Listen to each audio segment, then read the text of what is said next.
royaltyger.co.uk. Your fashion, your choice. এই সময় চকোবাইটস share না করে খাওয়া যায় না। ক্রাঞ্চি বিস্কিটে চকো চিপস ভরা চকো বাইটস, শেয়ার না করে খাওয়া অসম্ভব। কালকে ওকে, কাল দেখা হচ্ছে কিন্তু। এই যে রয়্যাল শেফ সানফ্লাওয়ার অয়েল। ও, তবে রয়্যাল শেফ সানফ্লাওয়ার অয়েল খাও, এতে ফ্যাট কম আর স্বাস্থ্যের জন্য অধিক উপকারী। ইউরোপের সেরা সানফ্লাওয়ার সিড বেছে নিয়ে 3 স্টেজ ইউরোপিয়ান প্রসেসিং টেকনোলজির মাধ্যমে গ্লোব এডিয়েবল অয়েল লিমিটেডের ফ্যাক্টরিতে সানফ্লাওয়ার সিড থেকে ইউরোপিয়ান স্ট্যান্ডার্ড অনুযায়ী তৈরি হয় রয়্যাল শেফ সানফ্লাওয়ার অয়েল। সম্পূর্ণ উৎপাদন দেশি হচ্ছে বলে রয়্যাল শেফ সানফ্লাওয়ার অয়েল পাওয়া যায় সুলভ মূল্যে। এর প্রাকৃতিক গুণাগুণও থাকে অক্ষুণ্ণ। Royal Chef sunflower oil, smart ফ্যামিলির হেলদি চয়েস। রয়্যাল টাইগার নতুন স্মার্ট বোতলে সেই অরিজিনাল টেস্ট আর unlimited energy. Royal Tiger. aliflila.co.uk. Your fashion, your choice. এই সময় চকোবাইটস শেয়ার না করে খাওয়া যায় না। ক্রাঞ্চি বিস্কিটে চকো চিপস ভরা চকো বাইটস, শেয়ার না করে খাওয়া অসম্ভব। কালকে ওকে, কাল দেখা হচ্ছে কিন্তু। এই যে royal Chef sunflower oil.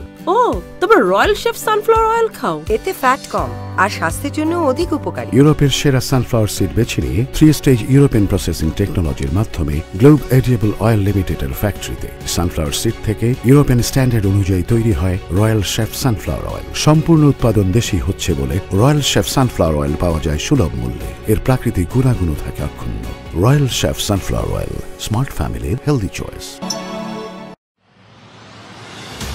Royal Tiger নতুন স্মার্ট বোতলে সেই অরিজিনাল টেস্ট আর আনলিমিটেড এনার্জি। Royal tiger.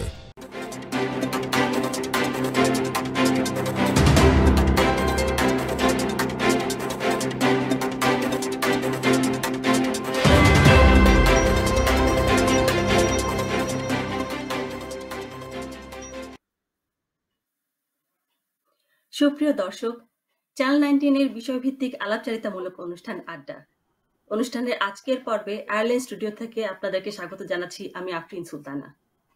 প্রিয় দর্শক, আমাদের সাথে আরো সংযুক্ত আছেন আয়ারল্যান্ড প্রবাসী 3 উজ্জ্বল মুখ। প্রথমেই আমি তাদেরকে আপনাদের সাথে পরিচয় করিয়ে দিচ্ছি। আমাদের সাথে আছেন ডাবলিনের টিইউডি বিশ্ববিদ্যালয়ের সম্মানিত শিক্ষক ডক্টর লুবনা আহমেদ। এছাড়াও আমাদের সাথে আছেন সৈয়দা ইকফা জাহান স্বপ্না। তিনি বাংলাদেশ ইয়ুথ ডেভেলপমেন্ট প্রোগ্রামের প্রোগ্রাম ম্যানেজার হিসেবে অনেকদিন কর্মরত ছিলেন। এছাড়াও কক্সবাজার থেকে আমাদের সাথে আছেন অনামিকা ভৌমিক। তিনি পেশায় একজন চিকিৎসক, সদ্য তিনি বাংলাদেশ থেকে আয়ারল্যান্ডে এসেছেন। আমি সবাইকে ধন্যবাদ জানাচ্ছি আজকের এই আয়োজনে আমাদের সাথে সংযুক্ত হওয়ার জন্য। বর্তমানে আয়ারল্যান্ডে করোনা পরিস্থিতি কিছুটা অবনতির দিকে। আয়ারল্যান্ড সরকার করোনা মোকাবেলায় নতুন নতুন অনেক বিধিনিষেধ আরোপ করেছে। এই অবস্থায় আজকে আমরা বাংলাদেশের আয়ারল্যান্ডীদেরকে নিয়ে তাদের জীবনযাত্রা এবং বর্তমান ভবিষ্যৎ নিয়ে কথা বলবো। প্রথমে আমি চলে যাচ্ছি অনামিকা আপার কাছে। অনামিকা আপা, আপনি কেমন আছেন? হ্যাঁ আপু, অনেক ভালো আছি। আপনি কেমন আছেন? আমিও ভালো আছি আলহামদুলিল্লাহ। আপনি তো 1 বছর হলো বাংলাদেশ থেকে আয়ারল্যান্ডে এসেছেন। এখানে আসার পর এখানকার আবহাওয়া, খাদ্যাভ্যাস, লাইফস্টাইল সবকিছুই বাংলাদেশ থেকে সম্পূর্ণ ভিন্ন। আপনি কেমন উপভোগ করছেন আয়ারল্যান্ডের জীবন? ধন্যবাদ আপু আপনাকে। ধন্যবাদ চ্যানেল 19 কে সুন্দর একটা অনুষ্ঠান অর্গানাইজ করার জন্য। আমি আয়ারল্যান্ডে একদমই নতুন একটা মুখ। আমি বাংলাদেশ থেকে আয়ারল্যান্ডে এসেছি প্রায় 1 বছর হয়ে গেল। তো আমার জন্য আয়ারল্যান্ডের আবহাওয়া থেকে শুরু করে খাবার, পরিবেশ, কমিউনিটি সব মিলেই আমার জন্য একটা ভিন্ন অভিজ্ঞতা ছিল। কিন্তু আস্তে আস্তে আমি নিজেকে সবকিছুর সাথেই খাপ খাইয়ে নেওয়ার চেষ্টা করছি। তো আয়ারল্যান্ডে কয়েকটা জায়গায় আমি ঘুরেছি, অনেক ভালো লেগেছে। আমি কিলার্নি, গলওয়ে, উইকলো, আমি যেখানে থাকি কর্ক সিটি, এই কর্ক সিটির আশেপাশে কয়েকটা জায়গায় ঘুরেছি। তো ঘোরাঘুরির দিক থেকে আয়ারল্যান্ড খুবই সুন্দর একটা দেশ, খুব ভালো লাগছে। তো এখানকার খাবার সম্পর্কে বলতে গেলে এখানকার খাবার তো অনেকই মানসম্মত। তবুও কেন জানি আমি আমার বাংলাদেশের স্ট্রিট ফুড, আমার মায়ের হাতের রান্নাটা আমি অনেক মিস করি। আর এখানে আসার পরপরে করোনা পূর্ববর্তী সময়ে আমি কিছু কমিউনিটি প্রোগ্রামে অ্যাটেন্ড করেছি। ওই প্রোগ্রামগুলো অ্যাটেন্ড করে ভালো লেগেছে, অনেক এনজয় করেছি। তারপর তো এখন করোনাকালীন সময়ে 6 থেকে 7 মাস লকডাউনের মধ্যে পড়ে গেছি, বাসাতেই আছি। তো সব মিলিয়ে নিজেকে ভালো রাখার চেষ্টা করছি, ভালো থাকার চেষ্টা করছি, সব মিলিয়ে ভালো আছি। ধন্যবাদ আপু আপনাকে। ধন্যবাদ অনামিকা আপা। আমরা সবাই এখন করোনার সময় ভালো থাকার চেষ্টা করছি আসলে। আমি এখন আবার একটু আমাদের স্বপ্না আপার কাছে যাব। স্বপ্না আপা, আপনি কেমন আছেন? ভালো আছি, আপনি কেমন আছেন? আমিও ভালো আছি। 31 আগস্ট থেকে আমাদের এখানকার সবকিছু রিওপেনিং এর কথা ছিল, কিন্তু এখন করোনা সংক্রমণ বাড়াতে সেটা আর হচ্ছে না। তো তারপরও আমি বলবো ইউরোপের অন্যান্য দেশের মধ্যে আয়ারল্যান্ড করোনা মোকাবেলায় অনেক বেশি সফল। তো আপনার কাছে আমি জানতে চাই, করোনা পরিস্থিতিতে বাংলাদেশের সাথে আপনি আয়ারল্যান্ডকে কিভাবে মূল্যায়ন করবেন? ধন্যবাদ আফরিন, সুন্দর একটা প্রশ্ন করার জন্য। আমি আরো ধন্যবাদ জানাতে চাচ্ছি চ্যানেল 19 কে, যারা এত সুন্দর একটা প্রোগ্রামের আয়োজন করেছে এবং আমাকে সাথে সংযুক্ত করেছে। আয়ারল্যান্ডকে বাংলাদেশের সাথে সংযুক্ত মূল্যায়ন করতে গেলে আমি প্রথমে যে কথাটা বলতে চাই সেটা হলো যে হয়তো আমি এক দেশে বাস করছি বা অন্যজনে আরেক দেশে বাস করছি, কিন্তু পৃথিবীটা কিন্তু একই ছাদের নিচে আছে। হ্যাঁ, সেক্ষেত্রে হচ্ছে পৃথিবীর কোনো সমস্যাগুলোকে যেটা আমরা সার্বিকভাবে অ্যাকচুয়ালি ফেস করতে পারছি, তেমনি একটা সমস্যা আমি মনে করছি যে করোনা ভাইরাসের মতো একটা ভাইরাস, যেটা পৃথিবীতে অদৃশ্য একটা শক্তি হিসেবে আমাদের সবাইকে অ্যাকচুয়ালি খুব কি বলবো যে একটা শঙ্কিত অবস্থার মধ্যে নিয়ে এসছে। তো যাই হোক, আমি সেখানে আয়ারল্যান্ডের কথা যদি আমি প্রথমে বলি, আয়ারল্যান্ডকে বলবো যে ইউরোপের মধ্যে একটা উন্নত দেশ এবং এখানকার জনগণ হচ্ছে প্রায় 50 থেকে 55 লক্ষের মতো। সেক্ষেত্রে বাংলাদেশের কথা যদি আমি বলি, তাহলে বাংলাদেশ হচ্ছে একটা দক্ষিণ এশিয়ার একটা উন্নয়নশীল দেশ এবং হচ্ছে সবচেয়ে পৃথিবীর একটা ঘনবসতিপূর্ণ দেশ। আর জনসংখ্যার কথা যদি বলি, সেক্ষেত্রেও তো দেখা যায় যে 18 থেকে 20 কোটির মতো। তো এই এক বিশাল জনগোষ্ঠী বাংলাদেশের। তাছাড়া হলো বাংলাদেশের অর্থনৈতিক, শিক্ষা, চিকিৎসা, এইসব ব্যাপারগুলো যদি নিয়ে আমি খুব একটা বেশি ডিসকাস করতে যাব না, কারণ আমরা যেহেতু সবাই বাংলাদেশি, আমরা বাংলাদেশের অবস্থা খুব ভালোভাবেই জানি। তবে আমি আয়ারল্যান্ডের কথা যদি বলি, করোনা পরিস্থিতি, সেক্ষেত্রে আমি বলবো যে আয়ারল্যান্ড যেহেতু একটা উন্নতি দেশ, এখানকার হচ্ছে উন্নত প্রযুক্তির ব্যবহার, শিক্ষা, চিকিৎসা, কমিউনিকেশন, মানুষের খুব সচেতনমূলক বিষয়গুলো, এই যে বিষয়গুলো, এটা কিন্তু আয়ারল্যান্ডে একেবারেই একদম পুরোপুরি উপস্থিত। সেক্ষেত্রে হচ্ছে আমি বলবো যে মানুষের যে ফান্ডামেন্টাল রাইটস বলেন আর আমরা যেটাই বলি, অন্ন, বস্ত্র, খাদ্য, বাসস্থান, চিকিৎসা, এই ব্যবস্থাগুলো আয়ারল্যান্ডে এত সুন্দরভাবে, এত পরিচ্ছন্নভাবে সমবন্টন করা আছে যে এখানে কোনো মানুষ অ্যাকচুয়ালি সরকারের কোনো ঘোষণার বিরুদ্ধে যাবে এটা আসলে কখনো চিন্তা করে না। আচ্ছা, তারপরে এখানে যদি করোনার কথা আমি বলি, এন্ড অফ ফেব্রুয়ারি থেকে আয়ারল্যান্ডে প্রথম করোনা পেশেন্ট শনাক্ত হয় এবং তারপর থেকে আয়ারল্যান্ডের সরকার কিন্তু খুব সূক্ষ্মভাবে বিষয়টাকে অবজার্ভ করতে থাকছে এবং তারই ফলশ্রুতিতে আমরা দেখতে পাচ্ছি যে মার্চের 12 তারিখের দিকে এখানকার সমস্ত শিক্ষা প্রতিষ্ঠানগুলোকে সাময়িকভাবে বন্ধ ঘোষণা করে। অন্যদিকে হচ্ছে এই পরিস্থিতি যখন আরো বেশি খারাপের দিকে যাচ্ছে, তখন মিডল মেতে আমরা দেখতে পাচ্ছি যে এখানকার সমস্ত ব্যবসা বাণিজ্য, পাব, হোটেল, রেস্টুরেন্ট, বিশেষ করে হচ্ছে লকডাউনের মতো ব্যাপারগুলো চলে আসে, যেখানে ইন্টারন্যাশনাল এবং ন্যাশনাল দুক্ষেত্রে হয়তো ফ্লাইট যোগাযোগগুলো খুব রেস্ট্রিক্টেড হয়ে যায়, অনেকটা লকডাউনের পর্যায়ে চলে আসে। তো এভাবে যদি আমি বাংলাদেশের কথা চিন্তা করি, তাহলে আমি দেখি যে বাংলাদেশে কিন্তু বিশ্বের অন্যান্য দেশের তুলনায় বাংলাদেশে করোনা পরিস্থিতির একটু পরের দিকেই শুরু হয়েছে। সেক্ষেত্রে বাংলাদেশের সরকার আমি আগেই উল্লেখ করেছি যে এত বিশাল জনসংখ্যার ক্ষেত্রে বাংলাদেশের সরকারের পক্ষে এত বড় একটা পরিস্থিতি সামাল দেওয়াটা কিন্তু সত্যি খুব টাফ ছিল। তার মধ্যে হচ্ছে মরার উপর খাড়ার গায়ের মতো বলা যায় যে বাংলাদেশে কিন্তু একটা বিশাল এলাকা জুড়ে প্রাকৃতিক দুর্যোগ, যেটা বন্যা পরিস্থিতি ছিল, সেটাও আমাদের অর্থনৈতিক অবস্থাকে অনেক বেশি হ্যাম্পার করেছে। তো আমি বলব যে এখানকার অর্থনৈতিক অবস্থা, শিক্ষা, চিকিৎসা এবং সার্বিক পরিস্থিতির উপর বিশ্লেষণ করলে দেখা যাচ্ছে যে আয়ারল্যান্ডে যেভাবে হচ্ছে লকডাউনের ব্যাপারটা খুব সাকসেসফুল হয়েছে, কিন্তু বাংলাদেশে সেভাবে হয়নি। কারণ আয়ারল্যান্ডের পরিস্থিতির মধ্যে দেখা গেছে যে আয়ারল্যান্ডের সরকার যেই পরিস্থিতিগুলোর জন্য লকডাউন করেছে এবং সেক্ষেত্রে যে মানুষের হয়তো অনেকের কি বলবো যে রুটি রোজগারের যে বিষয়টা, অনেকে চাকরিচ্যুত চাকরি ছেড়ে দিয়ে আসতে বাধ্য হয়েছে, সেক্ষেত্রে দেখা গেছে যে সরকার বিশাল একটা সাপোর্ট দিয়েছে, কিন্তু বাংলাদেশের ক্ষেত্রে হয়তো সেটা হয়নি। বাংলাদেশের 90%-এরও বেশি মানুষ দেখা যাচ্ছে যে ইনফর্মাল কাজের সাথে যুক্ত। তারপর আমি বলবো যে বর্তমান পরিস্থিতি যেটা হচ্ছে সেখানে কিন্তু বাংলাদেশ এবং আয়ারল্যান্ড সব দেশের মানুষই একটা পরিস্থিতির মধ্যে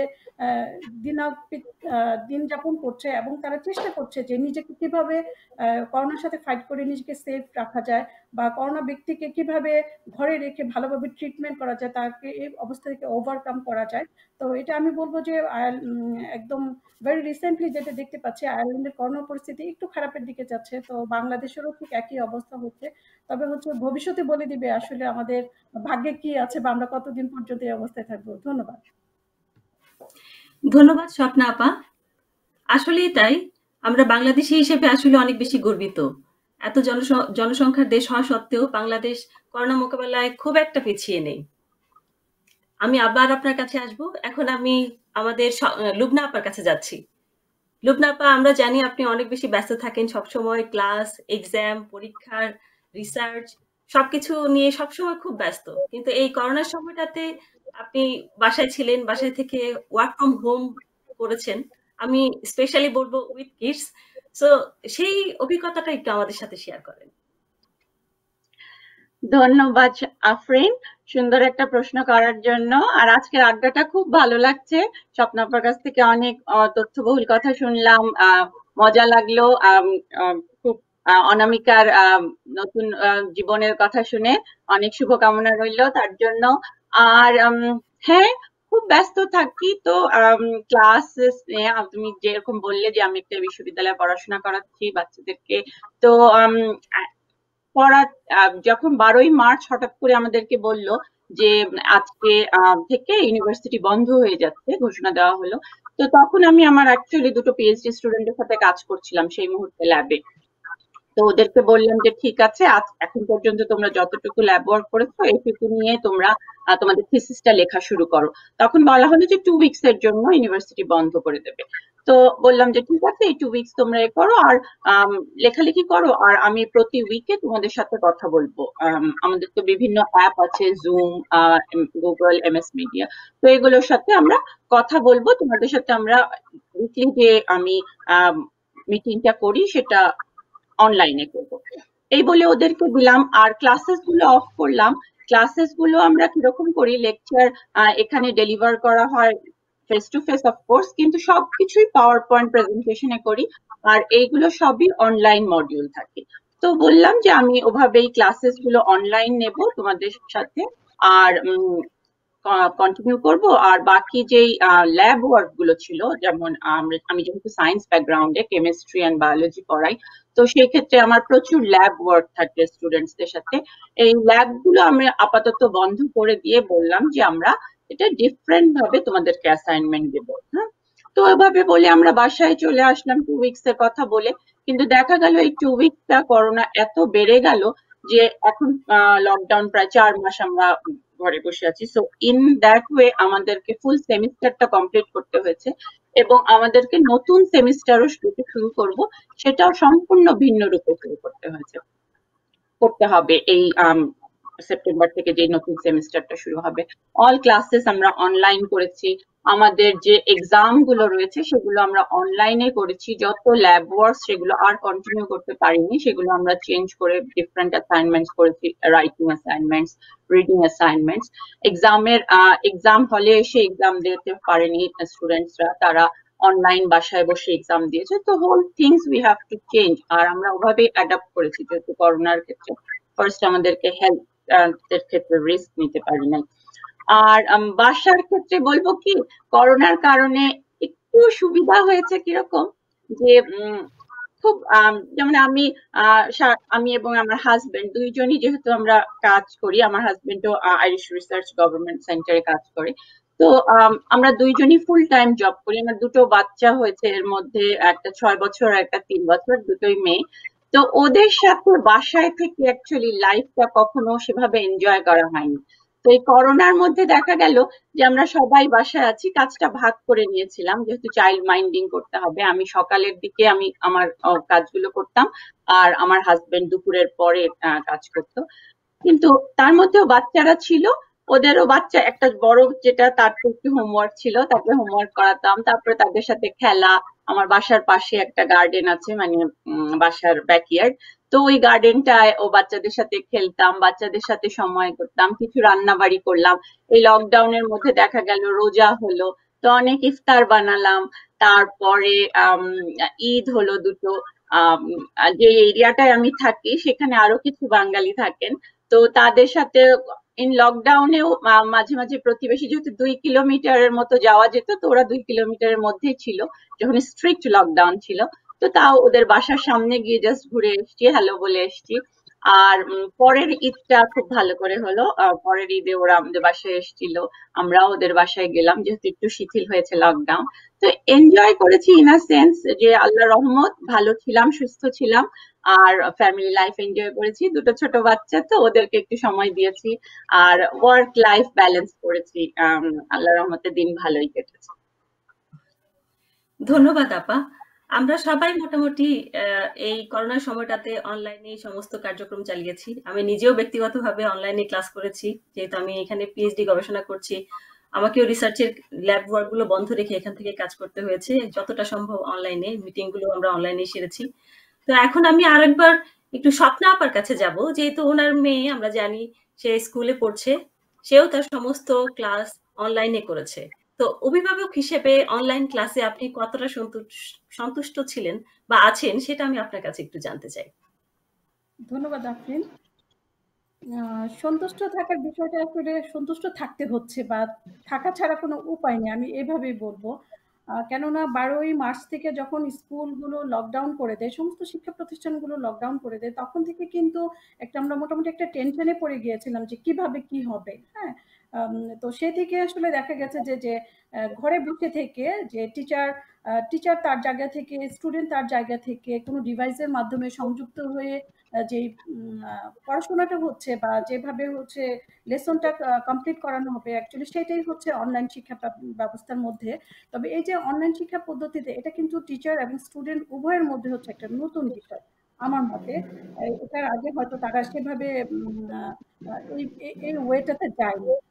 তবে এই যে অনলাইন শিক্ষা পদ্ধতিটার ক্ষেত্রে আমি বলবো যে নর্মাল যেটা হলো শিক্ষা পদ্ধতি, চলমান যেটা শিক্ষা পদ্ধতি ছিল, সেটা হলো কিন্তু অ্যাকচুয়ালি একটা ক্লাসরুমের মধ্যে টিচার থাকবে, স্টুডেন্ট থাকবে, সেখানে স্টুডেন্ট এবং টিচারদের মধ্যে ইন্টারেকশনটা থাকবে। তো এখানে দেখা যাচ্ছে যে সেই জিনিসটা হচ্ছে না। একটা স্টুডেন্টকে হয়তো আগে থেকে ইনফর্ম করা হলো টিচার যে আমি ওই সময়টার মধ্যে ক্লাস নিব, তো স্টুডেন্টটা ঠিকই বসছে করছে, কিন্তু তার যে লেভেল অফ অ্যাটেনশনটা স্কুলের তুলনায়, শ্রেণীকক্ষের তুলনায়, এটা কিন্তু আমি সেখানে দেখতে পাচ্ছি না। তারপর আমি বলবো যে মন্দের যে একটা ভালো দিক সেটাই। তারপরে হচ্ছে যে আমাদের যে বাচ্চারা আছে, এই যে বাচ্চারা স্কুলে যে একটা সময় কাটাতো, স্কুলের মধ্যে যে তাদের সাথে পড়াশোনার পাশাপাশি তাদের যে একটা অ্যাক্টিভিটিস গুলো থাকতো, এই জিনিসগুলো থেকে কিন্তু আমাদের বাচ্চারা বঞ্চিত হচ্ছে, সেক্ষেত্রে তারা করতে পারছে না। তারপরে আমি বলবো যে অ্যাটলিস্ট আমাদের বাচ্চারা শিক্ষার সাথে, শিক্ষা পদ্ধতির সাথে, শিক্ষা ব্যবস্থার সাথে এবং টিচারদের সাথে তারা কানেক্ট থাকছে, তারা লেসনগুলো অ্যাটলিস্ট হয়তো কমপ্লিট করতে পারছে। তো এক্ষেত্রে আমি আরো একটা কথা বলতে চাই যে হ্যাঁ, আমার মেয়ে সেকেন্ডারিতে পড়ছে, ও হচ্ছে সেকেন্ড ইয়ারে পড়ছে, এবং 2 সেপ্টেম্বর থেকে ও স্কুলে যাবে। তো এখন যে অবস্থা, সেখানে আসলে ও নিজেকে কতটা সুরক্ষিত রাখতে পারবে বা আদৌ সে ক্লাসরুমে ফিরে যেতে পারবে কিনা, এটা কিন্তু একটা কোশ্চেন থেকেই যায়। তারপর নাকি আবার সেই তার অনলাইন শিক্ষা ব্যবস্থাটার মধ্যে সে চলে আসবে। তারপর আমি বলবো যে যেহেতু WHO থেকে এখনো কোনো ঘোষণা আসেনি যে ওই মাসে বা ওই বছর হয়তো এই ভাইরাসটা পৃথিবী থেকে বিদায় নিবে, তারপরে হয়তো সবকিছু স্বাভাবিক হবে। সো যেহেতু আমরা জানি না, সেহেতু আমাদের মনে হয় যে আমাদের বাচ্চাদের সাথে যে একটা অনলাইন শিক্ষা পদ্ধতিতে যে একটা কানেক্টিং, সেটা আমার মনে হয় যে খুব ভালো একটা দিক। তারপরেও আমি বলব হ্যাঁ, কিছু, কিছু দিক হয়তো একটু থাকতে পারে সমস্যা। সেই সমস্যার মধ্যে একটা ছোট্ট সমস্যা যদি আমি শেয়ার করি, তাহলে বলব যে আমার মেয়ে যখন অনলাইনে তার ফার্স্ট ইয়ার ফাইনাল এক্সামটা দিচ্ছিল, তখন একটা টিচারের হচ্ছে একটা অ্যাসাইনমেন্ট জমা দেওয়া তার কথা ছিল। তো সে অ্যাসাইনমেন্টটা সে জাস্ট টাইমেই সে সাবমিট করেছে। কিন্তু দেখা গেল যে যখন আমরা অনলাইনে তার রেজাল্টটা চেক করলাম, তো ওই অ্যাসাইনমেন্টটা তার সেখানে সাবমিট হয়নি। আনডান দেখিয়েছিল। তো সেইভাবে তার আসলে মার্কিংটাও করা হয়নি। তো এই যে একটা কমিউনিকেশন গ্যাপস, আমি অ্যাজ এ প্যারেন্টস হিসেবে আমি বলব যে আমার একটু খারাপ লেগেছে যে আর এই ব্যবস্থাটা যদি তার শ্রেণীকক্ষে হতো, সে হয়তো এটা আমি কখনোই হয়তো সম্ভব হতো না এই জিনিসটা। হয়তো এটা একটা টেকনিক্যাল এরর হতে পারে, যেটা হয়তো আমরা ফেস করছি। তো তারপর আমি বলব যে হ্যাঁ, আমাদের সন্তানরা লেখাপড়ার মধ্যে আছে, থাকছে, কানেক্টিং থাকছে। এটা আমার কাছে মনে হয় অনেক বড় জিনিস। Thank you. ধন্যবাদ আপা। আসলে আসল বিষয় হচ্ছে শিক্ষার সাথে কানেক্টেড থাকা। একটা দীর্ঘ সময় থেকে যদি ছাত্ররা পড়াশোনা থেকে দূরে থাকে, সেটা অবশ্যই তাদের মনের উপর অনেক বড় প্রভাব ফেলে। তবে এটাও ঠিক, আমরা দীর্ঘক্ষণ যখন কম্পিউটারে কাজ করি অথবা পড়াশোনা করি অথবা অনলাইনে ক্লাসগুলো করছি, তখন আমরা অনেক বেশি স্ট্রেসড ফিল করি এবং অনেকে অনেক সময় দেখা যায় ডিপ্রেশনেও চলে যায়। আমি এই বিষয়টাতে আবার একটু লুবনা আপার কাছে যাব। আমরা জানি লুবনা আপা স্টুডেন্ট কাউন্সেলিং এর সাথে জড়িত। আমি ওনার কাছে একটু জানতে চাই যে যেসব ছাত্ররা স্ট্রেস কন্ডিশনে আছে বা ছিল এই করোনার সময়টাতে, আপনারা তাদেরকে স্ট্রেস ম্যানেজমেন্টের জন্য কি ধরনের পরামর্শ দিয়েছেন? ধন্যবাদ আফরিন, খুবই সময়োপযোগী এবং খুবই ইম্পর্টেন্ট একটা কোশ্চেন তুমি করেছো, যেটা আসলেই আমরা প্রথম দিকে বুঝতে পারিনি যে করোনার এফেক্টটা আমাদের রেগুলার লাইফে, করোনা একটা ফিজিক্যাল রোগ, রাইট? তো সেই কারণে করোনার এফেক্টটা আমাদের লাইফে পড়বে, আমরা অসুস্থ হয়ে যাবো, আমরা এটাই ভেবেছিলাম। কিন্তু করোনা হোক আর না হোক, করোনার যে প্রভাব মেন্টালি আমাদেরকে কিভাবে এফেক্ট করেছে দীর্ঘকালীন এ সময় এটা থাকার ফলে, সেই জিনিসটা আমরা ধীরে ধীরে উপলব্ধি করেছি এবং সেই কারণে এটার প্রভাব কিন্তু অনেক বেশি পড়েছিল।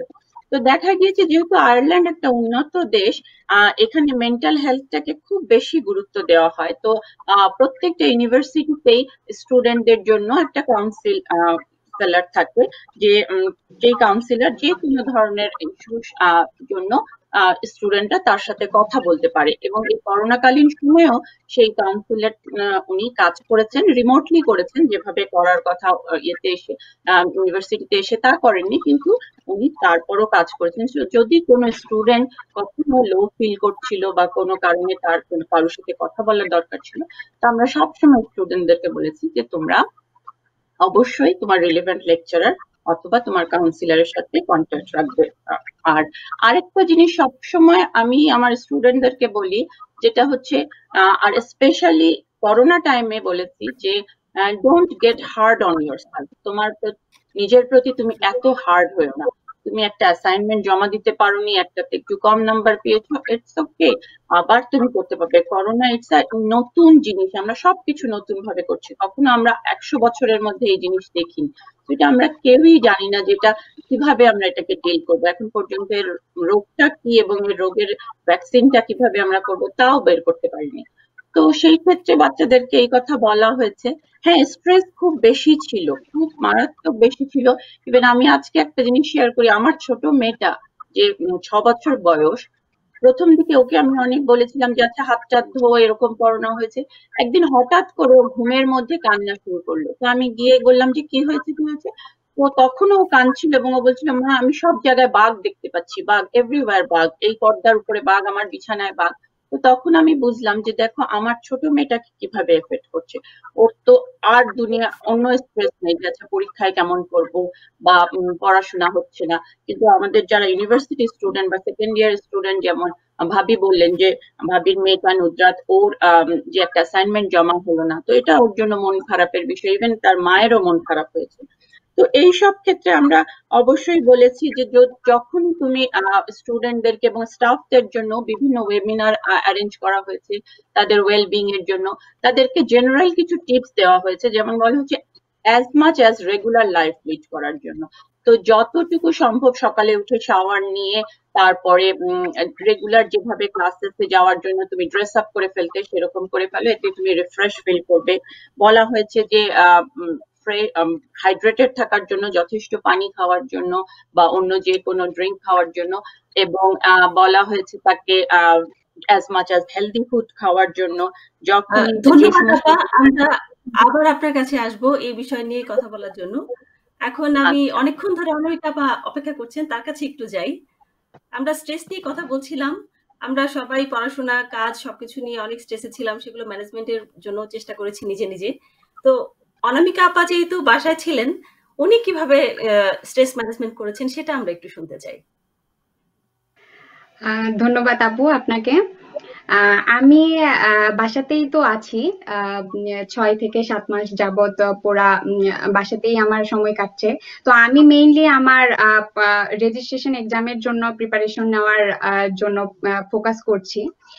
পাশাপাশি আমার হাজবেন্ড যেহেতু ওয়ার্ক ফ্রম হোম করতেছে দীর্ঘদিন যাবত, তো ওর সাথে দেখা যায় আমার টুকটাক কথা বলে সময় কেটে যায়। ওর 9টা থেকে 5টা পর্যন্ত বিজি থাকে ওর অফিসের কাজ নিয়ে। দেন দেখা যায় আমরা 5টার পর বলি যে চলো যাই, আমরা কোথাও যে ঘুরে আসি, গাড়ি নিয়ে বের হয়ে যাই। আর এখানে আসার পরপরই আমি হচ্ছে এল লাইসেন্স নিয়েছি, তো এখন আমি ড্রাইভিং শিখতেছি রিসেন্টলি। তো এটা আমার জন্য একটা নতুন অভিজ্ঞতা, খুব মানে ভালো লাগছে জিনিসটা, এনজয় করতেছি। আর যেটা ঘরে পছন্দের কিছু খাবার রান্না করা হয়, আগে হোস্টেলে থেকেছি, অতটাও রান্নার ব্যাপারে অতটাও ইয়া ছিল না, তো টুকটাক রান্না করা হয়। আর যেটা এখন করা হয় সেটা টুকটাক গান করা হয়, কারণ অনেক শখের একটা বিষয় গান গাওয়াটা। কারণ আমি যখন ছোটবেলা থেকে আসলে আমার ছোটবেলায় গানটা শেখা, কিন্তু বিভিন্ন কারণে আসলে গানটা গাওয়া আমার সম্ভব হয়ে ওঠেনি। তো এখন আমার হাজবেন্ড অনেক পছন্দ করে যে পড়াশোনার পাশাপাশি বিভিন্ন এক্সট্রা কারিকুলামের সাথে সম্পৃক্ত থাকাটা, তো টুকটাক গান করা হয়। এই তো এভাবে আমি গানের কথা যখন আসলোই, গান ছাড়া কিন্তু আড্ডা একদমই জমে না। আমরা সবাই গান খুব পছন্দ করি। তো আমাদের আড্ডার দর্শকদের জন্য আপনি যদি 2-1 লাইন একটু শোনান আমাদেরকে, আমরা খুব খুশি হব। ধন্যবাদ আপু। আসলে আমি আগেই বলেছি আমি কোনো প্রফেশনাল সিঙ্গার না, ছোটবেলাতেই গান শেখা। তো আমি আমার খুব পছন্দের রবীন্দ্রনাথের একটি গান গাওয়ার চেষ্টা করছি, ভুল ত্রুটি হলে ক্ষমা করবেন। বরিশধরা মাঝে শান্তির বাড়ি, বরিশধরা মাঝে শান্তির বাড়ি, শুষ্ক হৃদয় লয়ে আছে দাঁড়ায়ে, শুষ্ক হৃদয় লয়ে আছে দাঁড়ায়ে, ঊর্ধ্বমুখে নরনারী, বরিশধরা মাঝে শান্তির বাড়ি। না থাকে অন্ধকার, না থাকে মোহপাপ, না থাকে শোক পরিতাপ, হৃদয় বিমল হোক, প্রাণ সবল হোক, হৃদয় বিমল হোক, প্রাণ সবল হোক, বিঘ্ন দাও অপসারি, বরিশধরা মাঝে শান্তির বাড়ি। ধন্যবাদ আপু। ধন্যবাদ অনামিকা আপা আপনার অসাধারণ পরিবেশনার জন্য। এখন আমরা চলে যাব ছোট্ট একটি বিজ্ঞাপন বিরতিতে। বিরতির পর আমাদের সাথেই থাকবেন। ধন্যবাদ।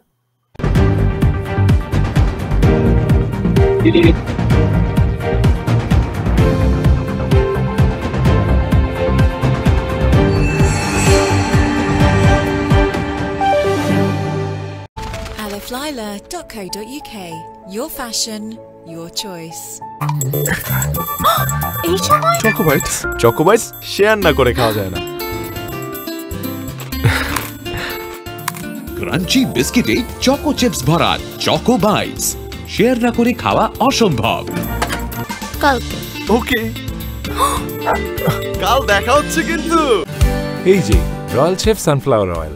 ও, তবে রয়্যাল শেফ সানফ্লাওয়ার অয়েল খাও। এতে ফ্যাট কম আর স্বাস্থ্যের জন্য অধিক উপকারী। ইউরোপের সেরা সানফ্লাওয়ার সিড বেছে নিয়ে 3 স্টেজ ইউরোপিয়ান প্রসেসিং টেকনোলজির মাধ্যমে গ্লোব এডিয়েবল অয়েল লিমিটেডের ফ্যাক্টরিতে সানফ্লাওয়ার সিড থেকে ইউরোপিয়ান স্ট্যান্ডার্ড অনুযায়ী তৈরি হয় রয়্যাল শেফ সানফ্লাওয়ার অয়েল। সম্পূর্ণ উৎপাদন দেশি হচ্ছে বলে রয়্যাল শেফ সানফ্লাওয়ার অয়েল পাওয়া যায় সুলভ মূল্যে। এর প্রাকৃতিক গুণাগুণ থাকে অক্ষুণ্ণ।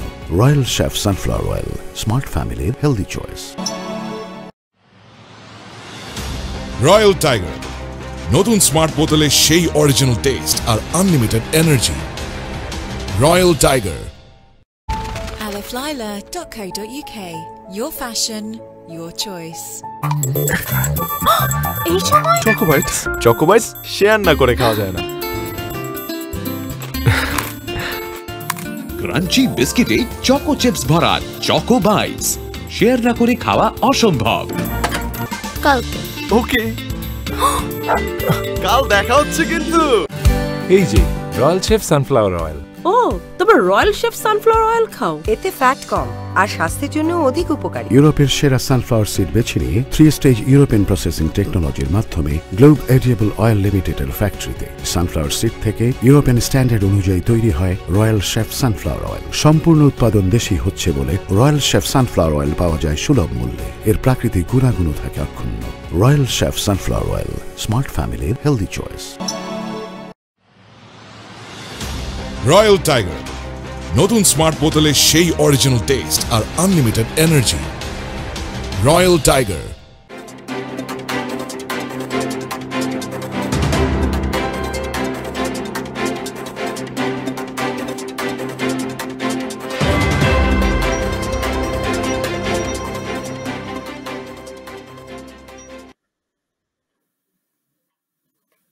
বিরতির পর আমরা ফিরে আসলাম চ্যানেল 19 এর আড্ডার প্রোগ্রামে। আমরা কথা বলছিলাম করোনাকালীন সময়ে আমাদের জীবনযাত্রা নিয়ে।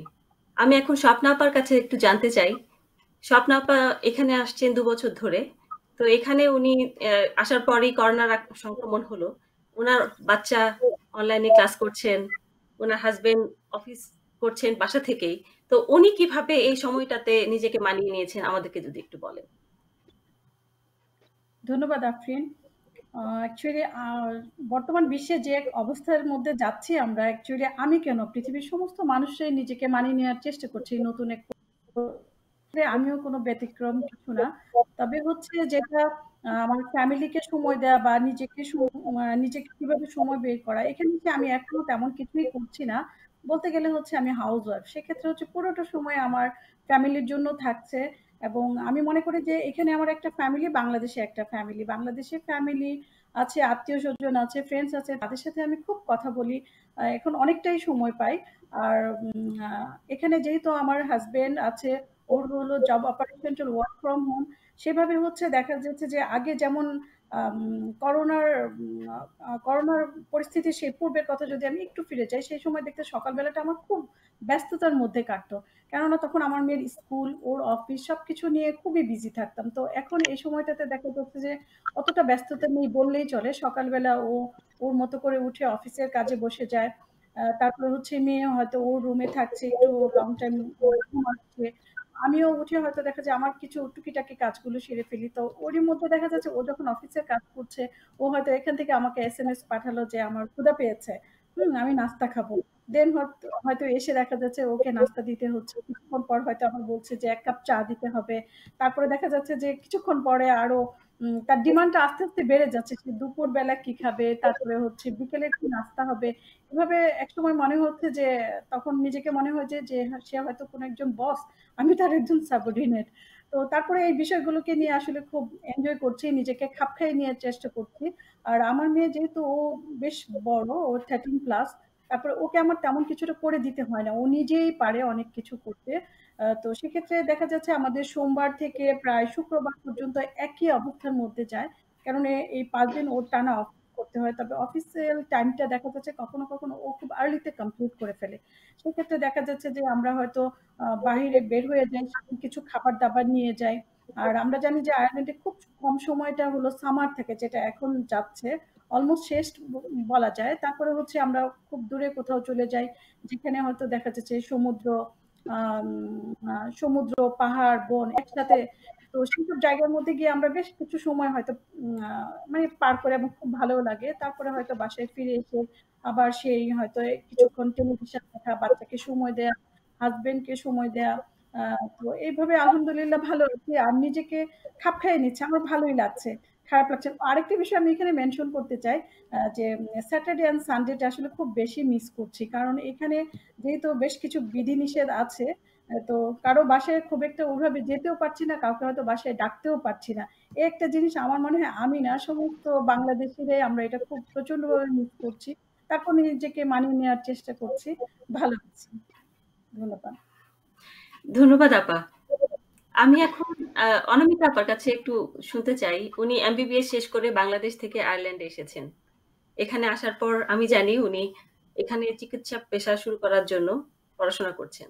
তো ওনার কাছে আমরা শুনতে চাই, এখানে যদি কেউ চিকিৎসক হিসাবে কাজ শুরু করতে চান, তারা কি ধরনের প্রস্তুতি নিলে ভালো হয়, অথবা বাংলাদেশ থেকে যারা এখন আসতে চান তারা কি ধরনের প্রস্তুতি নিবে, তাদের আমাদেরকে একটু যদি জানান। ধন্যবাদ আপু আপনাকে। আমার হাজবেন্ড যেহেতু এখানে আয়ারল্যান্ডে দীর্ঘদিন যাবত আছে, আর আমি সদ্য এমবিবিএস পাশ করে ইন্টার্নশিপ কমপ্লিট করে কিছুদিনের মধ্যে আয়ারল্যান্ডে চলে এসেছি। সো আমার যে এক্সামের পুরা প্রসেসটাই আমি আয়ারল্যান্ড থেকে শুরু করেছি। আর যারা বাংলাদেশ থেকে সদ্য এমবিবিএস পাশ করে যারা আয়ারল্যান্ডে এসে প্র্যাকটিস করতে চান, তাদের ক্ষেত্রে ওইটি অথবা আইএলটিএস দিতে হবে এট ফার্স্ট। দেন হচ্ছে তাদেরকে আইরিশ মেডিকেল কাউন্সিলের রেজিস্ট্রেশন এক্সামের জন্য ভিসা নিয়ে দেন আয়ারল্যান্ডে আসতে হবে। আর আইরিশ মেডিকেল কাউন্সিলের রেজিস্ট্রেশন এক্সামের দুটো পার্ট, প্রেস লেভেল 2 এবং প্রেস লেভেল 3। কিন্তু প্রেস লেভেল 2 এর অল্টারনেটিভ এক্সাম হিসেবে 2016 থেকে প্রেস লেভেল 2 এর অল্টারনেটিভ এক্সাম হিসেবে প্ল্যাগ 1 যেটা ইউকে বেসড এক্সাম সেটা একসেপ্ট করা হয়। আর দেন আয়ারল্যান্ডে প্রেস লেভেল 3 যেটা ক্লিনিক্যাল বেসড এক্সাম সেটা পাস করতে হবে। আর যারা কনসালটেন্ট বা হাই স্কিল ডক্টর হিসেবে এখানে এসে প্র্যাকটিস করতে চান, তাদের ক্ষেত্রে প্রসিডিউরটা একটু আলাদা। তারা আইরিশ মেডিকেল কাউন্সিলের ওয়েবসাইটে গিয়ে আরো ডিটেলসে জানতে পারবেন। ধন্যবাদ। ধন্যবাদ অনামিকা আপা। আসলে তাই, বাংলাদেশ থেকে যারা এখন আসতে চায় তারা আপনার এই ইনফরমেশন গুলো শুনে নিশ্চয়ই অনেক বেশি উপকৃত হবেন এবং ওনারা প্রস্তুতি নেবেন যাতে এসে এখানে কাজ শুরু করতে পারেন। আমি এখন আবার একটু লুবনা আপার কাছে যাচ্ছি। লুবনা আপা, আমরা যেখানে শেষ করেছিলাম সেখানে একটু ফিরে যাই। আপনি স্ট্রেস নিয়ে কথা বলছিলেন, তা আমরা সেই জায়গাটাকে থেকে আরেকটু যুক্ত করতে চাই যে আপনি অনেক বেশি অর্গানাইজেশনের সাথেও জড়িত। তো দুটো বিষয় একসাথে কিভাবে আপনি মেনটেন করছেন? আচ্ছা, তো স্ট্রেসের লেভেলে যে কথাটা বলছিলাম স্টুডেন্টদের জন্য, সেটা শেষ করি খুব সংক্ষেপে, যে আমরা ওদেরকে হেলদি লাইফস্টাইল লিড করতে বলছি, আর কাউন্সিলর সাথে কথা বলতে বলছি যদি কোনো ট্রাবল হয়, যদি কোনো ধরনের লো ফিল করে কোনো প্যারেন্টস এর জন্য বা কোনো গ্র্যান্ড প্যারেন্টস এর জন্য, তো তারা আমাদের সাথে কথা বলতে পারে। আর তাদেরকে যতটুকু সম্ভব বলছি যে রেগুলার লাইফ লিড করো এবং ফ্রেশ এয়ার, বাইরে হাঁটতে যাও, তাহলে ভালো ফিল করবে। জিম বন্ধ আছে, বাসায় এক্সারসাইজ করো। বিভিন্ন ধরনের এক্সারসাইজ অ্যাপস আছে, সেগুলো আমরা ফ্রি প্রোভাইড করছি ইউনিভার্সিটি ওয়েবসাইট থেকে, তো সেগুলো ওরা ইউজ করতে পারে। আর অর্গানাইজেশনের কথা বলছো, হ্যাঁ অর্গানাইজেশন করি অনেক বেশি করে, মন থেকে করি, এটা আমার প্যাশন। বিকজ বাংলাদেশকে ছেড়ে এসেছি, বহু বছর হয়েছে। দেশে বাংলাদেশ কে যত না ফিল করেছি, বাইরে আসার পরে তত বেশি ফিল করি যে মনে প্রাণে দেশকে মিস করি। তার খাওয়া, তাদের আচার আচরণ, তা আর যত ধরনের উৎসব আয়োজন, তো সেগুলো করার জন্যই একটা প্ল্যাটফর্ম দরকার বিদেশে। আর সেই প্ল্যাটফর্মটাই আমরা তৈরি করেছিলাম বাংলাদেশ অ্যাসোসিয়েশন অফ আয়ারল্যান্ড নামে, এবং তার মাধ্যমে আমরা বিভিন্ন অনুষ্ঠান করেছি। পহেলা বৈশাখ, ঈদ উল ফিতর, ঈদ উল আজহা, ইয়ারলি মেলা, তারপরে আমরা একটা নিউজ পেপার করেছিলাম, তো সেই নিউজ পেপারের আমি সাব এডিটর ছিলাম, আর অ্যাসোসিয়েশনের আমি সেক্রেটারি ছিলাম for women and children affairs এর। তো খুব ভালো লাগে এগুলো করলে, মনে হয় যে নিজের দেশের জন্য কিছু করছি। একটা বিদেশে একটা কেউ এসছে হঠাৎ করে, সে হয়তো বাড়ি ভাড়া পাচ্ছে না, প্রথম বাংলাদেশি একজন মারা গেলেন আয়ারল্যান্ডে, তার লাশ বাংলাদেশে পাঠানোর জন্য, তার পরিবারকে কিছু সাহায্য করার জন্য এই সমস্ত এই প্ল্যাটফর্মটা থেকে করা হয়েছে। এবং খুব হ্যাপি আমরা এই অর্গানাইজেশনটাকে করতে পেরে। আমরা রিসেন্টলি বই মেলা করেছি, খুব সাড়া পেয়েছি, বহু লোকে তার বই নিয়ে এসেছে যে পড়ার জন্য। তো ইচ্ছা আছে একটা লাইব্রেরি করব, বাংলা লাইব্রেরি, একটা বাংলা স্কুল করব। বিভিন্ন অনুষ্ঠান তো করছি আমরা, রিসেন্টলি একটা ভার্চুয়াল ঈদ আড্ডা করেছি, তো ভালো লাগে। আপনার কাছে আমি আর একটু জানতে চাই যে এই যে আপনারা বাংলাদেশি কমিউনিটির বিভিন্ন প্রোগ্রামগুলো করছেন, সেগুলো কি শুধুমাত্র বাংলাদেশি সংস্কৃতির প্রকাশ করে, নাকি সেখানে আইরিশ সংস্কৃতির প্রভাব আছে? হ্যাঁ, খুব ভালো কোশ্চেন করেছো। আমরা একটা আমাদের মাতৃভাষা বাংলা জানো, এবং সেই বাংলার জন্য আমরা বহু লোক প্রাণ দিয়েছে। তো আমরা এখানে 21শে ফেব্রুয়ারি উদযাপন করেছি, এবং সেম এই কনসেপ্টটাই, যেহেতু এটা international mother tongue language day বলা হয় 21শে ফেব্রুয়ারিটাকে, এবং আইরিশরাও এই ক্ষেত্রে খুব বেশি ইনভলভ, বিকজ ওদের ল্যাঙ্গুয়েজটাও এভাবেই হারাতে বসেছিল, এবং তারা এই ল্যাঙ্গুয়েজটাকে প্রিজার্ভ করার জন্য খুব বেশি ভাবে আপ্রাণ চেষ্টা করেছে। তো সেই ক্ষেত্রে দেখা গিয়েছে যে আমরা যখন 21শে ফেব্রুয়ারি র্যালি করেছি ডাবলিনের একদম মেইন স্ট্রিটে, ওকানল স্ট্রিটে, তখন আইরিশরাও আমাদের সাথে জয়েন করেছে, ওদের ল্যাঙ্গুয়েজ ইনস্টিটিউট। শুধু আইরিশ নয়, বহু ইউরোপিয়ান কান্ট্রিজ, যারা সুইডিশ, নরওয়েজিয়ান, তারাও জয়েন করেছে আমাদের সাথে। তো খুব ভালো একটা অনুষ্ঠান হয়েছিল, সবাই এসে জিজ্ঞেস করেছে। ওই অনুষ্ঠানটাও আমি অর্গানাইজ করেছিলাম, পারফর্ম করেছিলাম ওখানে, মানুষকে বুঝিয়েছি, বলেছি যে কিভাবে মানুষ প্রাণ দিয়েছে ভাষা রক্ষা করার জন্য। দে ওয়ার ভেরি ইন্সপায়ার্ড, এবং খুব আমাদের সাথে রিলেট করতে পেরেছে, বিকজ আয়ারল্যান্ডেও সেম ঘটনা ঘটেছিল। তো ভালো, অনুষ্ঠানটা খুব সাকসেসফুল হয়েছিল। লুবনা আপা, আপনি শুধু অর্গানাইজেশন করেন ব্যাপারটা সেরকম না, আমরা সবাই জানি আপনি পারফর্মও করেন। তো আজকের আড্ডার জন্য আপনার কাছ থেকে একটা কবিতা শুনতে চাই। আচ্ছা, ঠিক আছে, কবিতা একটা বলি। কবিতাটা আমার খুব প্রিয় একটা কবিতা, আর আমি আমার আম্মা বাবা মাকে খুব বেশি মিস করি। আমার বাবা মারা গিয়েছেন 5 বছর হলো, আর তারপর থেকেই আমার মা খুব অসুস্থ হয়ে গিয়েছেন। তো আজকের কবিতাটা আমি তাদেরকে উৎসর্গ করব, আমার মাকে। আর কবিতাটার নামও মা, লিখেছেন শুভ দাশগুপ্ত। যখন ডাকি শিউলি হয়ে শরৎ, তখন ভোরের হাওয়ায় বলে কান্না রাখিস না, মা তো ছিলই, মা তো আছেই, সবখানেতেই মা। যখন ডাকি মা, সহস্র চোখ, বিপন্ন মুখ, দুহাত তুলে বলে বাইরে খুঁজিস না। ব্যর্থ জীবন, ক্লান্ত জীবন, পাশেই আছে মা। মা বললেই স্নেহের সকাল, মা বললেই তৃষ্ণার জল, মা বললেই ছায়ার আঁচল, মা বললেই দুঃখ উধাও।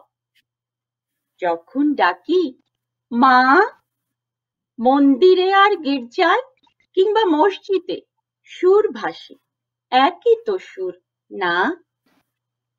মানুষ বড় কষ্টে আছে, মানুষ বড় দুঃখে বাঁচে, মানুষ বড় যাতা কলে, মানুষ বড় চোখের জলে। এর নেই কি কোনো সান্ত্বনা?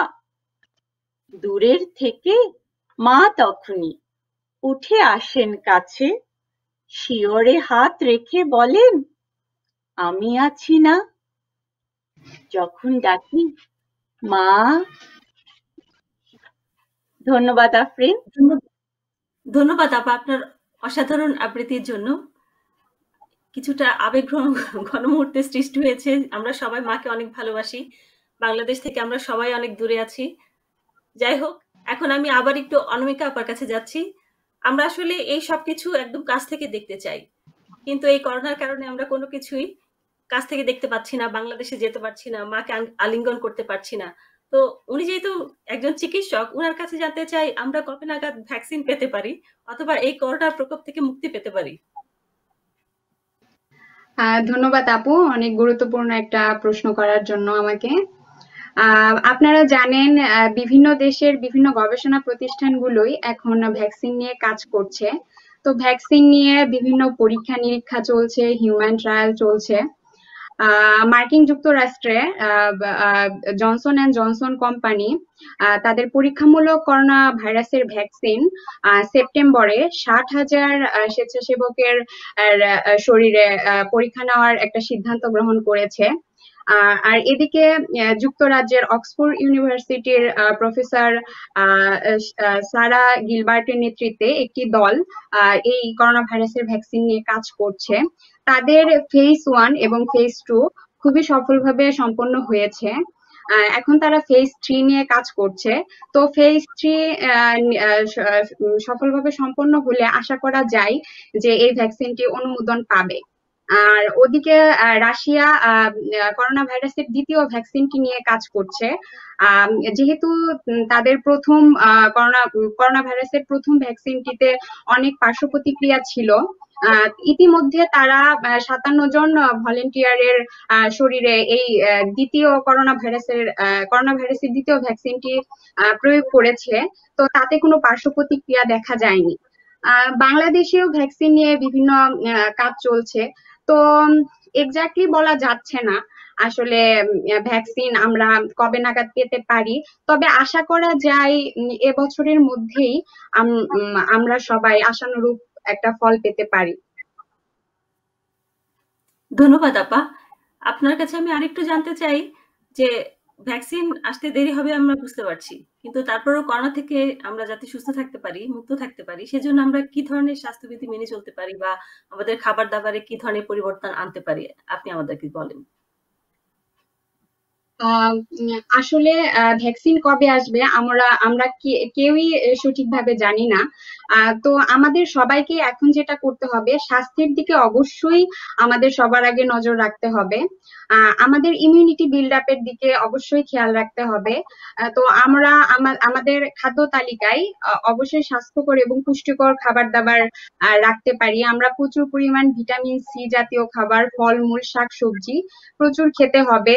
যাদের ফাস্ট ফুড খাওয়ার অভ্যাস আছে সেটা ত্যাগ করলেই আমার মনে হয় ভালো হয়। যাদের মদ্যপান, ধূমপান করার অভ্যাস আছে, এসব বাজে অভ্যাস থেকে বিরত থাকলেই আমার মনে হয় ভালো হবে। আর যেটা আমাদের ফিজিক্যাল হেলথের দিকে অবশ্যই অনেক নজর রাখতে হবে। ফিজিক্যালি ফিট থাকার জন্য এখন যেহেতু আউটডোর ওয়ার্কআউট গুলো করা যাচ্ছে না, সো ইনডোর ওয়ার্কআউটের দিকে যদি মানুষ কনসেন্ট্রেট করে তাহলে আমার মনে হয় যে ফিজিক্যালি ফিট থাকা সম্ভব। আর ফিজিক্যাল হেলথের পাশাপাশি মেন্টাল হেলথ খুবই গুরুত্বপূর্ণ একটা বিষয়। লুবনা আপু যেটা বলেছেন যে মেন্টাল হেলথ ঠিক রাখার জন্য আমাদের মানে যতটুকু আমরা আমাদের ভালো লাগার কাজগুলো করতে পারি, বিভিন্ন সৃজনশীল কাজের সাথে আমরা যুক্ত থাকতে পারি। আর আমার মনে হয় কিছুটা সময় হলেও বাসার বাইরে যে খোলা আকাশের নিচে মুক্ত পরিবেশে একটু হেঁটে আসলে মনটা অবশ্যই ভালো থাকবে। আর যেটা যথাযথ স্বাস্থ্যবিধি মেনে চলতে হবে আমাদের, আর সবসময় আমাদের মাস্কটা সাথে রাখতে হবে, হ্যান্ড স্যানিটাইজার সাথে রাখতে হবে। ধন্যবাদ আপু। ধন্যবাদ অনামিকা আপা। আমরা আপনার কাছ থেকে অনেক সুন্দর পরামর্শ পেলাম। আমরা সবার জন্য দোয়া করছি, বিশেষ করে বাংলাদেশি এখানকার প্রবাসীদের জন্য দোয়া করছি যাতে সবাই সুস্থ থাকেন। আশা করছি সবাই এই পরামর্শগুলো মেনে চলবেন। এখন আমি আরেকটু লুবনা আপার কাছে যাই। লুবনা আপা বললেন ওনারা ভার্চুয়াল ঈদ আড্ডা করেছেন। ভবিষ্যতে করোনা পরিস্থিতি যেদিকে যাচ্ছে আমরা জানি না, ভবিষ্যতে আমাদের সমস্ত প্রোগ্রামগুলো হয়তো ভার্চুয়ালি করতে হবে। তো সেক্ষেত্রে ওনার কাছে আমি জানতে চাই, সেক্ষেত্রে চ্যানেল 19 কি ধরনের ভূমিকা রাখতে পারে? ধন্যবাদ আফরিন। চ্যানেল 19 তো খুবই একটা সময়োপযোগী উদ্যোগ। আমি তোমাকে এই কোশ্চেনটা আমাকে করার জন্য ধন্যবাদ জানাচ্ছি, সাধুবাদ জানাচ্ছি, সেই সাথে চ্যানেল 19 এর উদ্যোক্তাদেরকে। বিকজ এরকম একটা পরিস্থিতি যেখানে আমাদের আমরা মানসিকভাবে দুর্বল হয়ে পড়ছি, আমাদের নিকটাত্মীয়রা অসুস্থ হয়ে পড়ছেন, সেক্ষেত্রে আমাদের ঘরের মধ্যে আমরা একটা এন্টারটেইনমেন্ট খুঁজছি এবং রেগুলার টিভি সিনেমা এগুলো তো আমরা দেখছি, কিন্তু দেখা যাচ্ছে কি বহু লোকে বলেছে যে নেটফ্লিক্সে আমরা সবকিছু দেখে শেষ করে ফেলেছি, এখন আমরা কি করব। তো সেই সময় এই ধরনের মৌলিক অনুষ্ঠান, দেখো আমরা বসে আড্ডা দিচ্ছি চারজনে, যেখানে আমরা ভাবি বলছিলেন যে আমরা একজন আরেকজনের বাসায় গিয়ে দাওয়াত খেতে পারছি না, বাট এই ভার্চুয়াল আড্ডার মাধ্যমে কিন্তু আমরা একজন আরেকজনের সাথে দেখা করছি, কথা বলছি। তো এটা এত একটা সময়োপযোগী উদ্যোগ এবং এত একটা ভালো উদ্যোগ যে তারা এত দারুণ ভাবে এটা উপস্থাপনা করেছে। তাদের আরো কিছু মৌলিক অনুষ্ঠান রয়েছে যেগুলো খুব শিগগিরই আসবে। তো খুবই ভালো, সাধুবাদ জানাচ্ছি আমি তাদের এই স্মার্টনেস এর জন্য। আর আমি ভীষণ আশাবাদী তাদের জন্য এই চ্যানেল 19 এর আমি উত্তরোত্তর বৃদ্ধি আশা করি এবং আশা করি যে তারা খুব শিগগিরই পূর্ণাঙ্গ চ্যানেল রূপে আসবে এবং অলরেডি আই থিঙ্ক বক্স হিসাবে ইউএসএ তে আসা শুরু হয়ে গিয়েছে। তো আমি তাদের জন্য অনেক অনেক দোয়া করছি, আর সাথে ধন্যবাদ জানাচ্ছি আমাদেরকে এর মধ্যে অংশ নিতে পারার জন্য। ধন্যবাদ লুবনা আপা। আমি স্বপ্না আপার কাছে জানতে চাই, স্বপ্না আপার মেয়ে অনেক বেশি বাংলা সংস্কৃতির সাথে জড়িত, নাচ গান আবৃত্তি থেকে সবকিছুতেই সে খুবই পারদর্শী এবং বাংলা কমিউনিটি যত ধরনের প্রোগ্রাম হয় সেগুলোতে সে খুব ভালো পারফর্ম করে। তো এখানে আসলে বাংলা সংস্কৃতি চর্চার তেমন কোনো প্রতিষ্ঠিত কেন্দ্র নেই, তারপরেও তিনি কিভাবে বাংলা সংস্কৃতি চর্চা অব্যাহত রেখেছেন আমি সেটা জানতে খুব আগ্রহী। ধন্যবাদ আফরিন তোমাকে সুন্দর একটা কোশ্চেন করার জন্য। হ্যাঁ, বাংলা সংস্কৃতিটাকে অ্যাকচুয়ালি আমরা তো বাংলাদেশি, তাই না? বাংলাদেশি কালচারকে যদি আমরা না তুলতে পারি, না ধরে রাখতে পারি, সেক্ষেত্রে কিন্তু আমাদের যে বাংলাদেশি যে আমাদের একটা আইডি সেটা কিন্তু আর থাকবে না আমি মনে করি। হ্যাঁ, তো সেই জন্যই দেখা গেছে যে আমি মনে করি যে প্রত্যেক প্যারেন্টসেরই উচিত, সেটা ল্যাঙ্গুয়েজের মাধ্যমে হোক, সেটা ড্রয়িংয়ের মাধ্যমে হোক, সেটা বাংলার প্রকৃতিকে তুলে ধরা, কিংবা নাচ হোক কিংবা গান হোক, সবারই উচিত যে বাচ্চাকে কিছুটা না মানে কিছু না কিছু হয়তো এইভাবে সংস্কৃতির সাথে কানেক্ট রাখা। তো আমার মেয়ে, হ্যাঁ ঠিকই শুনেছো যে আমার মেয়ে ও 13+, তো ও যখন আসে এখানে হলো ওর 11+এ এসছে এখানে। তো সেক্ষেত্রে দেখা গেছে যে আমি ওকে বাংলাদেশ থেকে প্রায় প্রায় 7 বছর সে বাফাতে ছিল, নাচ এবং গানে সে খুব ভালোভাবে আয়ত্ত করেছে। তো ওখানে তার স্কুলে বিভিন্ন কালচারাল প্রোগ্রামগুলোতে দেখা গেছে সে কখনো ফার্স্ট সেকেন্ড হতো। তো এই জিনিসটা আমার খুব ভালো লাগতো। আর ছোটবেলা থেকে আমারও খুব প্রচন্ড ইচ্ছে ছিল, যেটা আমি হয়তো করতে পারিনি, কিন্তু সে করছে, এজন্য আমি তাকে খুব সাপোর্ট দিই। তো এখানে আসার পর সে দেখা গেছে যে বিভিন্ন শহরে, বিশেষ করে হচ্ছে কিলকিনি, তারপর লেটারকিনি, ডাবলিনেও বিভিন্ন প্রোগ্রামে হয়তো সে নাচ গান দুটোই করেছে। তারপরে হচ্ছে এখানে আমাদের একটা পয়লা বৈশাখের একটা অনুষ্ঠান হয়েছিল, যেখানে নুসরাত তো গান করেছে, মানে আমার মেয়ে গান করেছে, আমিও করেছিলাম। তারপরে বাসায় যখন আমরা সময় পাই তখন আসলে করি, মানে চেষ্টা করি যে বাংলা সংস্কৃতিটাকে ধরে রাখতে। যে আমিও আরো চাই যে আমার মেয়ে বাংলাদেশের সেই কালচারটাকে যে লালন করা, যে জিনিসটা ভিতরে, যে ও অন্যকে যাতে ছড়িয়ে দিতে পারে, যে ও যাতে ইন্সপায়ার হয় যে না, এটা আমাকে ভুললে চলবে না। এটার পিছনে আমাদের অনেক সুন্দর একটা ইতিহাস আছে, সংস্কৃতি আছে, আমাদের প্রকৃতি আছে, সবকিছু কিন্তু একটা নাচ বা গানের মাধ্যমে তুলে আনা যায়, এটা আমি খুব বিশ্বাস করি। তো ওরও কিছু ইচ্ছে আছে যে ও এখানে একটি স্কুল খুলবে, যেখানে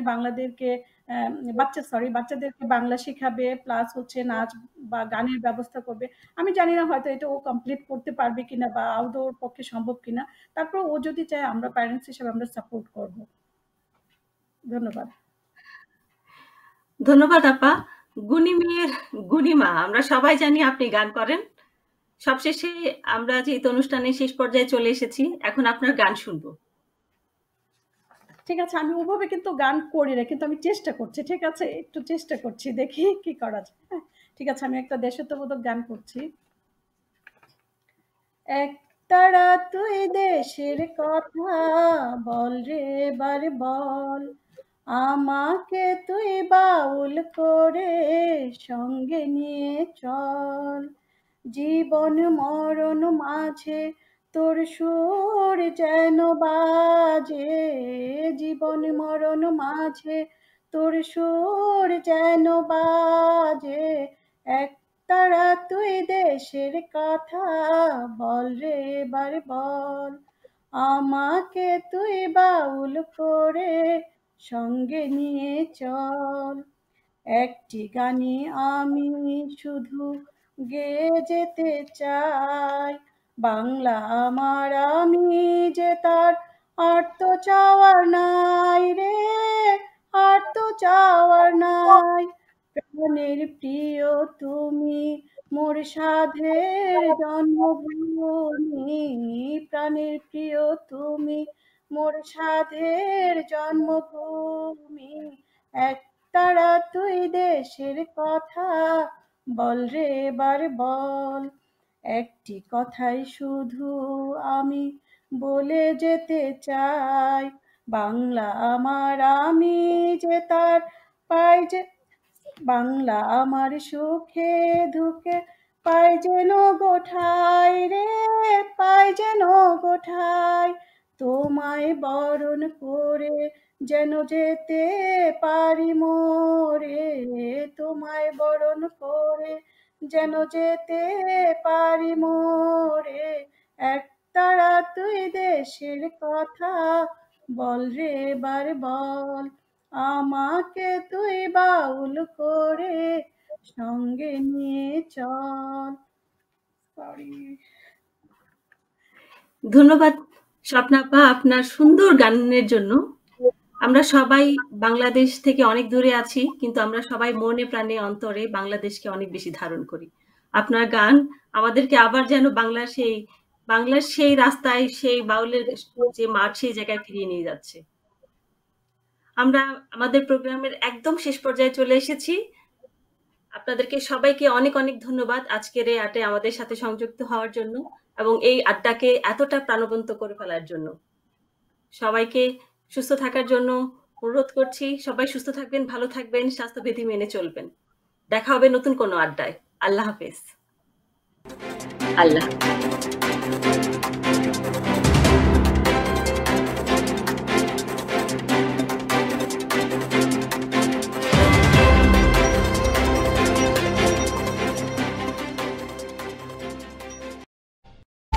aliflila.co.uk. Your fashion, your choice. এই সময় চকোবাইটস, চকোবাইটস শেয়ার না করে খাওয়া যায় না। ক্রাঞ্চি বিস্কিটে চকো চিপস ভরা চকো বাইটস, শেয়ার না করে খাওয়া অসম্ভব। কালকে ওকে, কাল দেখা হচ্ছে কিন্তু। এই যে রয়্যাল শেফ সানফ্লাওয়ার অয়েল। ও, তবে রয়্যাল শেফ সানফ্লাওয়ার অয়েল খাও। এতে ফ্যাট কম আর স্বাস্থ্যের জন্য অধিক উপকারী। ইউরোপের সেরা সানফ্লাওয়ার সিড বেছে নিয়ে 3 স্টেজ ইউরোপিয়ান প্রসেসিং টেকনোলজির মাধ্যমে গ্লোব এডিয়েবল অয়েল লিমিটেডের ফ্যাক্টরিতে সানফ্লাওয়ার সিড থেকে ইউরোপিয়ান স্ট্যান্ডার্ড অনুযায়ী তৈরি হয় রয়্যাল শেফ সানফ্লাওয়ার অয়েল। সম্পূর্ণ উৎপাদন দেশি হচ্ছে বলে রয়্যাল শেফ সানফ্লাওয়ার অয়েল পাওয়া যায় সুলভ মূল্যে। এর প্রাকৃতিক গুণাগুণও থাকে অক্ষুণ্ণ। Royal Chef sunflower oil, smart ফ্যামিলির হেলদি চয়েস। রয়্যাল টাইগার, নতুন স্মার্ট বোতলে সেই অরিজিনাল টেস্ট আর unlimited energy. Royal Tiger. aliflila.co.uk. Your fashion.